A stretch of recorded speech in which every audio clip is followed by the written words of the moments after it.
toute l'année, même les jours fériés, sous la pluie, la neige ou le vent.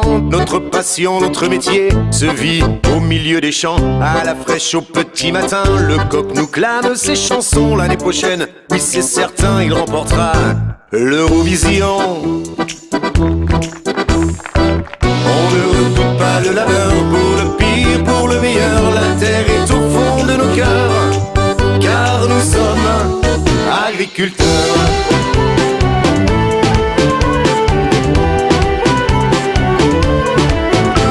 Bonjour à toutes et à tous, je me présente Kevin, j'ai l'honneur de présider le canton des jeunes agriculteurs du Bas-Chablais, le canton qui compte pas moins de 26 membres pour cette année 2022. On a la chance de compter une grande diversité de corps de métier au sein du canton. Nous avons des personnes en études, énormément de jeunes encore en études. Nous avons des personnes installées en grande culture, en culture maraîchère, en bovin lait, bovin viande, mais aussi des technico-commerciaux, que ce soit dans le milieu agricole du matériel ou que ce soit en alimentation animale. Nous avons de plus en plus de jeunes, de plus en plus motivés, des anciens toujours autant motivés. Alors, vous allez les rencontrer au sein de ce petit reportage. Surtout, restez attentifs, c'est parti. Bonjour, je m'appelle Victor Cadou, j'ai 19 ans et je suis en deuxième année de BTS Axe. Et donc mon projet, ce serait de m'installer sur l'exploitation familiale qui est située sur la commune d'Orcier, qui produit donc du lait en coopérative pour l'AOP Reblochon et Abondance. Sur le secteur, on a une problématique qui est donc la gestion des gibiers, avec notamment les dégâts de sangliers qui sont aujourd'hui de plus en plus présents. Ça a plusieurs conséquences, donc des cultures qui se retrouvent parfois entièrement détruites, qui entraînent des pertes de revenus pour les exploitations. Et sur les dégâts de prairies, c'est des surcoûts pour les exploitations à remettre en état les prairies, réensemencer. Et donc c'est une problématique qui est aujourd'hui de plus en plus présente sur notre secteur. Je m'appelle Alexis, je suis maraîcher sur la commune de Sciez. J'ai repris l'exploitation familiale avec ma cousine en 2017. Et l'exploitation possédait deux ateliers, la vente directe et la vente en gros, donc supermarché. La vente directe nous permet d'avoir un prix plus juste pour nous et le consommateur ne payera pas plus cher que dans un autre magasin. Et si le consommateur pourrait continuer à jouer le jeu comme ça, pour nos exploitations, ça serait super et ça permettrait de nous pérenniser encore plus. Bonjour à tous, donc, je m'appelle Marc, je suis salarié agricole sur la ferme familiale et je suis en projet d'installation pour l'année prochaine sur cette même structure. Aujourd'hui, on a une activité principalement laitière pour la production de lait, pour la fabrication du reblochon et un petit peu céréalière pour la production de blé et la production de paille notamment. Donc la problématique que je vais aborder, c'est la transmission des exploitations en agriculture. Donc quand on sait que sur notre territoire, ces 20 dernières années, il y a 30% des exploitations qui ont disparu, et qu'aujourd'hui, sur ces mêmes exploitations, il y a celles qui sont restantes, il y a plus de 50% d'entre elles qui ont au moins un associé qui a plus de 55 ans. Et ben, ça pose question sur la pérennité de ces exploitations.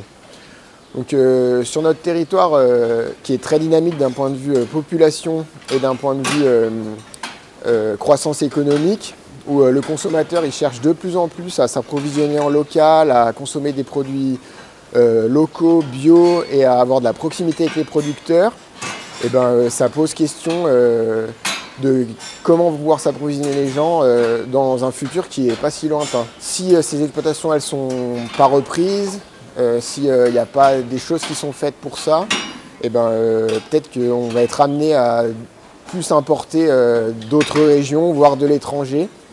Et c'est quelque chose qui n'est pas positif d'un point de vue local, d'un point de vue développement durable et d'un point de vue consommation locale.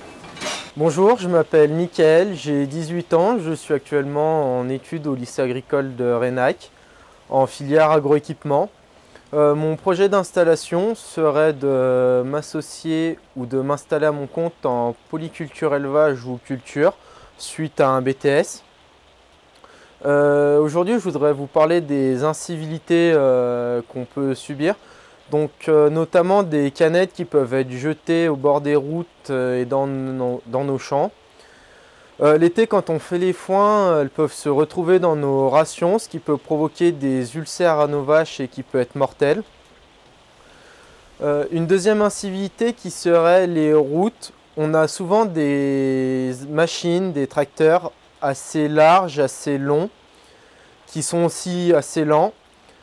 Souvent, les personnes prennent des risques inconsidérés qui peuvent provoquer des accidents ou des mises en danger inutiles, car elles veulent nous doubler sans avoir de visibilité. Il y a aussi les klaxons et les personnes qui s'énervent. On vous demanderait d'être le plus tolérant possible parce qu'on vous nourrit et du coup d'être plus tolérant sur la route. Bonjour, Sébastien, je suis à Crampsal, donc je suis agriculteur sur la ferme de mon arrière-grand-père où je produis essentiellement du fourrage, des légumes et des céréales. Moi et mes collègues, on essuie souvent des critiques quant à nos pratiques et ça nous chagrine parce qu'on est passionné par ce qu'on fait. L'agriculture, c'est un métier de passion et on est les premiers à vouloir une agriculture plus vertueuse.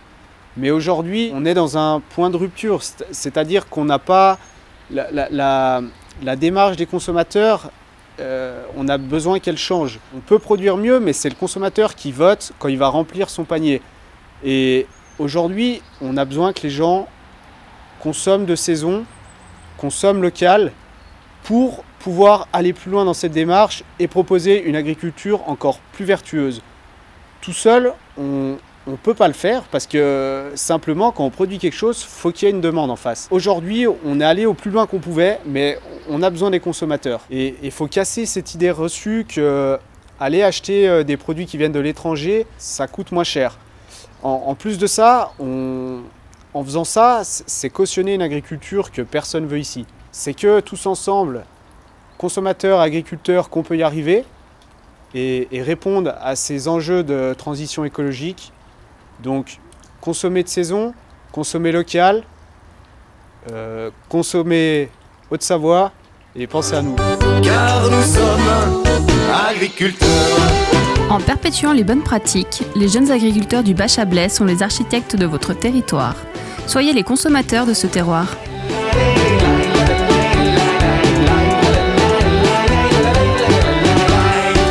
De pâturage en pâturage, aux petits soins pour nos bovines, les cloches entonnent sur les collines, la mélodie de nos campagnes. La nature nous donne cette envie de croire en notre avenir. Ce terroir nous a vu grandir, on lui consacre notre vie. On ne redoute pas de la